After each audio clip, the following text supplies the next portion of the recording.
ways. And so, it just literally, it takes them a little longer to come in, even though this course was in the best shape it has been in since we've been at Blue Hills this year, because we had a mild winter and a lot of changes the club is making to the course. It was certainly ready, but, we're still trying to play a Georgia course. And so we had to play preferred lies. But, man, Danny, if we could just get this weather again next year and some more improvements keep coming on the greens. The greens were phenomenal. Yes. The players raved all week about how amazing the greens were.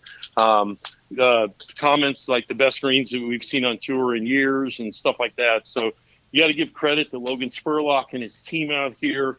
They really have been working hard and getting this course kind of up to the level that we want and that the PGA Tour wants when we come to town. Well, a great story with Harry Higgs, the winner, the local guy, unbelievable excitement, national attention from SportsCenter. Couldn't have gone better. Thanks for giving us a great wrap-up. Rick Amos, the tournament director. Thanks, Rick.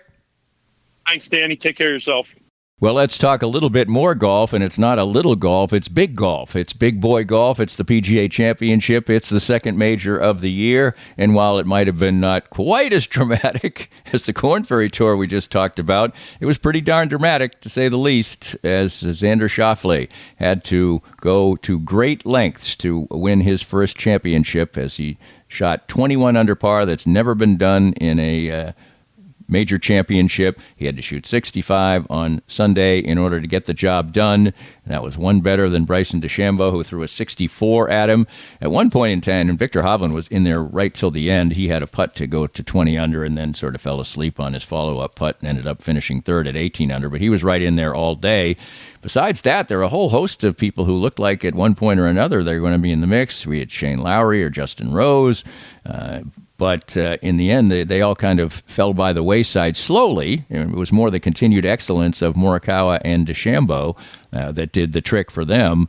And in the end, Schauffele came to the final hole, had to make birdie on a par 5, had a pretty difficult second shot, which he executed with a couple of feet in the bunker and the ball outside of it. Got it to near the edge of the green, chipped up to 7 feet or so, and then he did pull his putt a little bit, but he had caught the edge, made a sort of a half turn around the hole and went down, and Schauffele got his major championship. He's got a gold medal. He had come close in numerous majors, had been playing fabulous golf. He has a long streak of not missing the cut, and he finally gets the championship that he basically, in the end, you can say now, so richly deserved.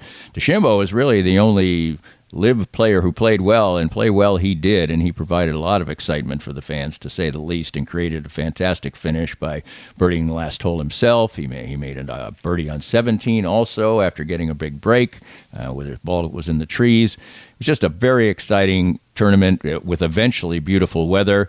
The week started with, of course, the craziness with Scottie Scheffler, and he played a lackluster third round after the second round where he got arrested that day. He had played well, but he bounced back and actually got another top 10 by shooting 65 on Sunday.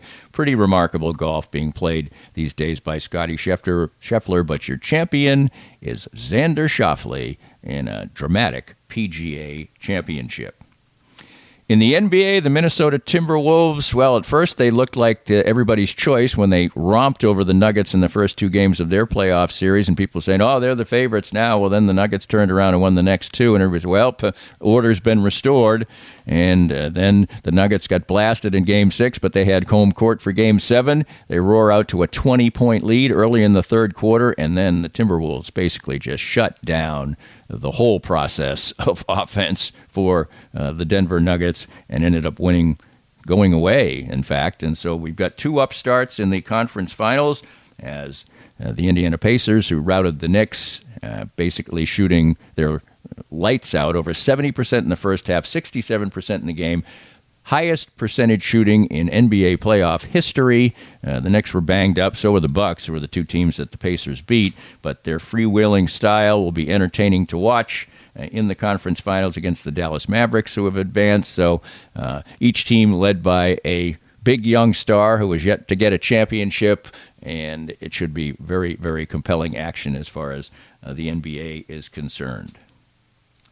Premier League, I mentioned. I follow it closely. You may not, but it's an unbelievable story that is being written by Manchester City. Now, there are some background vagaries for them. They've been accused of a variety of overspending issues, and we'll see if they get any penalties out of it. But right now, all they have done is excel in just about every way, from leadership to star power and everything else. They had to win yesterday. They had to win their last 9 matches of the season. If they had slipped up, even gotten a draw in any of those, in all those games down the stretch of the season, they might not have won the championship. Arsenal had 1 loss about 7 games ago, and then they won the rest of their games, and it wasn't good enough. Very, very exciting race in the Premier League, which provides great entertainment if you like soccer. And I get to share family time with my sister because she's a big fan, although she's always a little bit behind because she watches more games than I do. So we always have to say, have you seen this game? Have you seen that game? Well, in the end, she finally did catch up, and we were sharing some texts. But a little disappointment for me. Her favorite team is West Ham. They had to beat Manchester City yesterday. So for a day, I was rooting on my sister's team. They didn't really show up very much. It was pretty easy pickings for Man City. And in the end, it was Manchester City winning the championship, and lots of celebrations there. Pretty cool. Lots of highs and really dramatics in this particular edition of Monday Musings. The disappointment in the form of Sporting Kansas City, but just about everything else is on the up with Kansas City Royals hot. Golf dramatics here in Kansas City, an outstanding PGA championship, NBA excellence. Pretty cool. I didn't even get to hockey this time around. I'll do it next time. It's Monday Musings, Danny and Friends Sports Wrap, always presented by Advanced Sports and Family Chiropractic and Acupuncture. We hope you enjoyed the latest Danny Klingscale Reasonably Irreverent podcast. Come back soon for something fresh and new. This podcast was made possible by our great sponsors like Advanced Sports and Family Chiropractic and Acupuncture, with 8 convenient locations in the Kansas City metro. Dr. Brad Woodall and his friendly team will improve your health and outlook with every visit. Find out more at asfca.com/Danny.